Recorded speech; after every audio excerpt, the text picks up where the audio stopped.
প্রথম তো হচ্ছে শতদ্রুকে গ্রেপ্তার করেই বলির পাঁঠা করেছে। প্রথম গ্রেপ্তারটা তো অরূপ বিশ্বাসকে করা উচিত, দ্বিতীয় গ্রেপ্তারটা তো সুজিত বোসকে করা উচিত, তারপরের গ্রেপ্তারটা শতদ্রুকে করা উচিত। গেরুয়া বাহিনীর লোক ঢুকে সন্ত্রাস করেছে বলে ভাঙচুর মারামারি করেছে বলা হচ্ছে। গেরুয়া বাহিনীর লোক মানে আপনিও তো গেরুয়া, ভারতবর্ষের জাতীয় পতাকায় গেরুয়া থাকে, হিন্দুরা তাদের বাড়িতে গেরুয়া ধ্বজ রাখেন, স্বামী বিবেকানন্দ গেরুয়া বসন করতেন। গেরুয়ার সঙ্গে কোনো রাজনীতির সম্পর্ক আছে নি। গেরুয়া তো শৌর্যের প্রতীক, ত্যাগের প্রতীক। গেরুয়া মানেই ভারতবর্ষ, ভারতবর্ষ মানেই গেরুয়া। একে ওই জায়গায় ওই সংকীর্ণতার মধ্যে কেন ফেলছেন? গেরুয়ার সঙ্গে শুধুমাত্র কোনো রাজনৈতিক দল, সে আমাদের ভারতীয় জনতা পার্টির কেন, কারোরই বিষয় নয়। গেরুয়া কারোর কোনো দলের কোনো ব্যক্তির সম্পত্তি নয়। যে বসন স্বামী বিবেকানন্দ তার গায়ে তুলে নিয়েছিলেন, যাকে ত্যাগ এবং শৌর্যের প্রতীক বলা হয়, কয়েকদিন আগে রাম মন্দিরের মাথায় যে ধ্বজ উঠে রাম মন্দির নির্মাণ সম্পূর্ণ হলো, সেই গেরুয়াকে নিয়ে বিতর্ক যারা করছেন তারা নিকৃষ্ট মনা, সংকীর্ণ মনা এবং জামাতিদের দোসর বলে আমি মনে করি। আমাদের যে ক্রিকেটার অশোক দিন্দা, সে মাঠে দাঁড়িয়ে আছে, তার ছবি পোস্ট করে বলা হচ্ছে যে অশোক দিন্দা কি করে ঢুকলো, এটা কি জেরা হবে না? এটা জানতে আমাদের সব এমএলএ কে একটা করে কার্ড দিয়েছিল। ভারতীয় জনতা পার্টি খেলার মাঠে কি বলবে যে এখানে মমতা আসবে, তুমি যাবে না? কোনোদিন বলে না।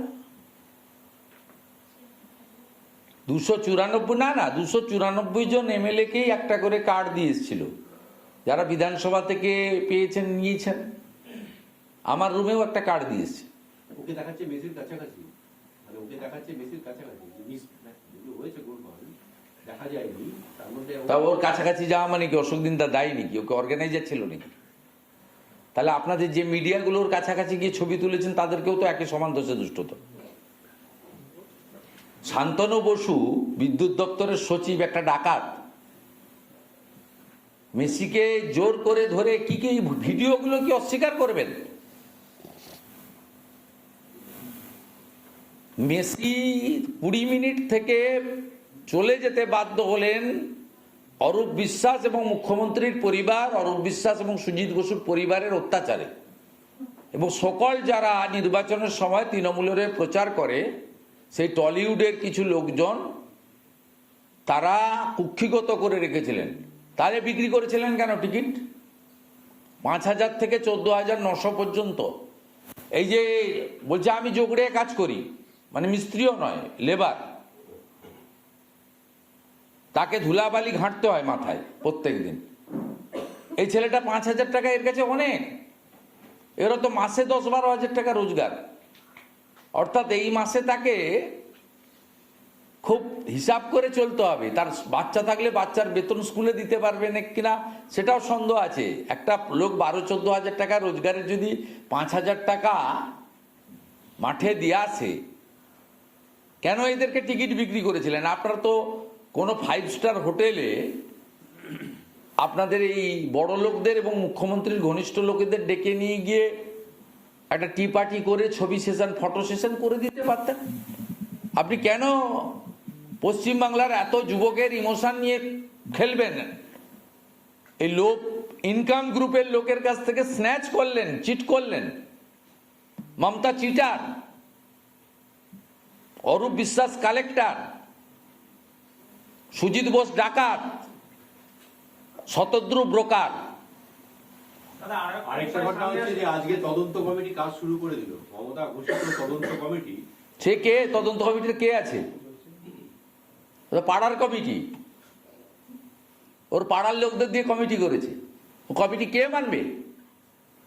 আপনি অপেক্ষা করুন, কোনো জিনিস এখানে ইতি হবে না।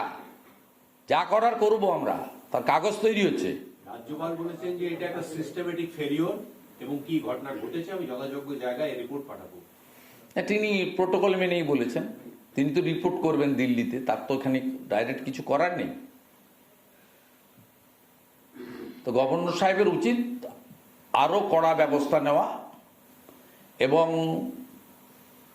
International sports organisation, All India Football Federation সহ যে সমস্ত বডিগুলো রয়েছে, গভর্নমেন্ট রেকগনাইজ বডি, তাদেরকে এই বিষয়ে ব্যবস্থা নেওয়ার জন্য লেখা করা উচিত। কারণ তিনি তো সরাসরি পারবেন না কিছু করতে। এই রেকমেন্ডেশনগুলো গেলে কনস্টিটিউশনাল হেডের দিক থেকে অনেক বেশি মিনিংফুল হয়। আমি গভর্নর সাহেবের সঙ্গে টাইম নিয়ে দেখা করে আমি যেগুলো ভাবছি বা বলতে চাইছি, আমি কালকে ওনাকে মেল করেও বলেছি যে আপনি চিফ সেক্রেটারিকে অ্যাডভাইস করুন, সরকার সিটিং জাজ চাক, chief justice Kolkata high court acting chief জাস্টিসের কাছে বলুক যে তিনি কোনো সিটিং জাজকে দিয়ে কমিটি করে দিক, সিট বানিয়ে দিক, যেখানে বিধাননগর পুলিশ বা পশ্চিমবঙ্গ পুলিশ থাকবে না। নানা ধরনের কন্টেন্ট দেখার জন্য লাইক করুন, শেয়ার করুন আমাদের ফেসবুক পেজ, সাবস্ক্রাইব করুন আমাদের ইউটিউব চ্যানেল। পাশাপাশি অন্যান্য ব্রেকিং নিউজের জন্য অবশ্যই চোখ রাখুন রিপাবলিক বাংলায়।